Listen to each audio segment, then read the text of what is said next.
এবং সাংবাদিক ভাই ও বোনেরা, আসসালামু আলাইকুম। আমরা অত্যন্ত আনন্দের সঙ্গে জানাচ্ছি যে গণ অধিকার পরিষদ তার নাম পরিবর্তন করে এখন থেকে আম জনতার দল নামে পরিচিত হবে। এই পরিবর্তন আমাদের আগ্রাসন বিরোধী লড়াইয়ের সাংগঠনিক রূপান্তরের প্রতীক এবং জনগণের সঙ্গে আরও সরাসরি সংযোগে স্থাপনের একটি নতুন প্রয়াস। নাম পরিবর্তনের কারণ ও প্রেক্ষাপট: গণ অধিকার পরিষদ নামে দলটি 2021 সাল থেকে জনগণের অধিকার প্রতিষ্ঠার জন্য নিরলসভাবে কাজ করে এসেছে।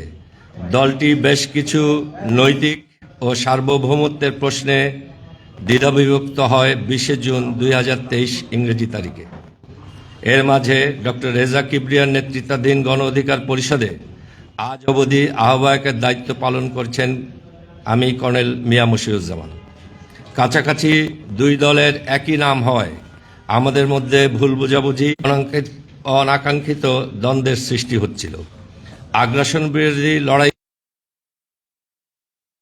করতে আমাদের পূর্বের সহযোদ্ধাদের সাথে দ্বন্দ্ব তৈরি হয়, এমন নাম পরিহার করতে আমরা পূর্বের নাম গণ অধিকার পরিষদের পরিবর্তন করে আম জনতার দল নামকরণ করেছি।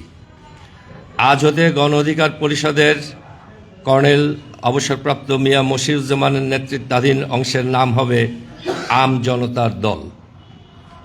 গণ অধিকার পরিষদ থেকে আম জনতার দল রূপান্তর এবং আমাদের লক্ষ্য ও অঙ্গীকার: আম জনতার দল প্রতিষ্ঠার লক্ষ্য আগ্রাসনের হাত থেকে প্রিয় মাতৃভূমিকে সুরক্ষিত রাখার পাশাপাশি বাংলাদেশের মানুষের ভোটাধিকার নিশ্চিত করা, সামাজিক ও অর্থনৈতিক বৈষম্য দূর করা এবং গণতন্ত্র পুনরুদ্ধারের মাধ্যমে একটি বৈষম্যহীন ও ন্যায়ভিত্তিক সমাজ প্রতিষ্ঠা।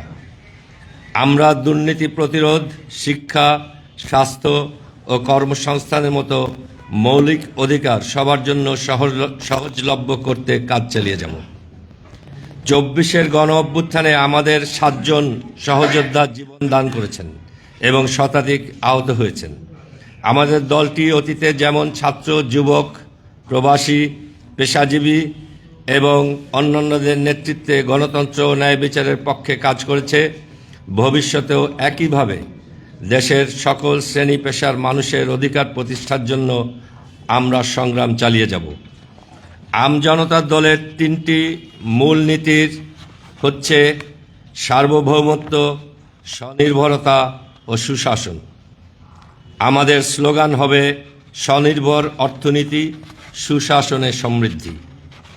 প্রিয় বাংলাদেশের নাগরিকবৃন্দ, বন্ধুপ্রতিম রাজনৈতিক দলসমূহ এবং সাংবাদিক ভাই ও বোনেরা, রাজনৈতিক পথ চলায় আমাদের অনেক ভুলভ্রান্তি থাকতে পারে। আমরা সেগুলো সমাধানে আপনাদের পরামর্শ ও সহযোগিতা চাই। দোয়া করবেন যেন আম জনতার দলকে সাথে নিয়ে আমরা আগ্রাসন বিরোধী লড়াইয়ে মাধ্যমে বাংলাদেশকে একটি স্বনির্ভর রাষ্ট্রে পরিণত করতে পারি। আমরা যেন কখনোই পিছপা না হই, সার্বভৌম ও সুশাসনের বাংলাদেশ বিনির্মাণে সর্বোচ্চটুকু দিয়ে আমাদের অবদান রাখতে পারি। ধন্যবাদ সবাই। জি, প্রশ্নটা হচ্ছে, আমি মুক্ত খবরের, আপনি বললেন যে গণ অধিকার পার্টির নামটা পরিবর্তন করি, এই গণ অধিকার পরিষদ নামে কোনো পার্টি থাকবে না? পার্টি একটা অংশ তো আছে, সেটা থাকবে। আপনার অংশটি আপনি? জি জি। আচ্ছা, গণ অধিকার পরিষদ নির্বাচন কমিশন থেকে 2টি ভাগে ডিক্লেয়ার করা হয়। একটি হলো গণ অধিকার পরিষদ আর একটি গণ অধিকার পরিষদ জিওপি। এর মধ্যে আমাদের নুরুল হক নূর ভাইয়ের গণ অধিকার পরিষদ জিওপি, এবং আমরাও চেষ্টা করছিলাম সে জায়গা থেকে, কিন্তু বিভিন্ন সময় আমাদের মাঝে ভুল বোঝাবুঝি, দ্বন্দ্বের সৃষ্টি হওয়াতে আমরা সিদ্ধান্ত নিয়েছি আমরা এই বিবাদ আর দ্বন্দ্ব অব্যাহত রাখবো না। আমরা আমাদের নামটা পরিবর্তন করে নিচ্ছি। কাছাকাছি দুটোর নামে সংগঠন পরিচালনা করা খুবই পেরেশানির একটা বিষয়। দ্বন্দ্ব থেকে দূরে থেকেই আপনারা দেশের মানুষের কল্যাণে পার্টির জি জি কাজ করার জন্য আপনারা এগিয়ে যাবেন, এই তো? জি।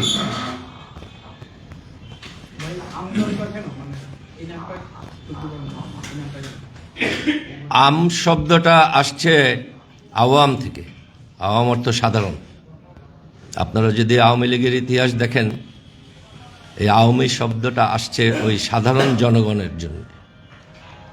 তো আমজনতা আস্তে আস্তে এই আওয়াম শব্দটা আম হয়ে গেছে। এটার এখন প্রতীকী অর্থ হচ্ছে সাধারণ জনগণের দল।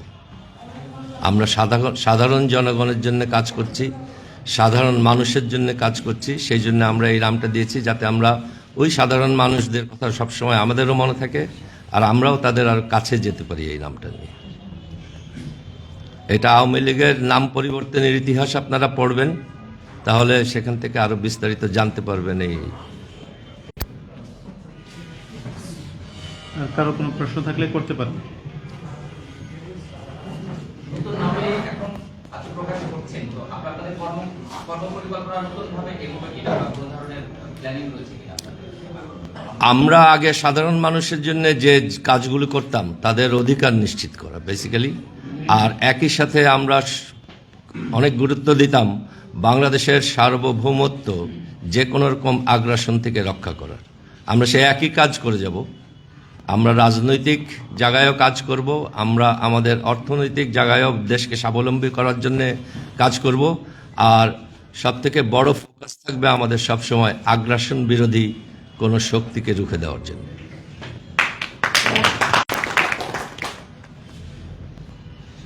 আর কোনো প্রশ্ন না থাকলে আমরা শেষ করতে পারি আজকে আপনাদের অনুমতি পেলে। ধন্যবাদ। অনেক ধন্যবাদ। জি।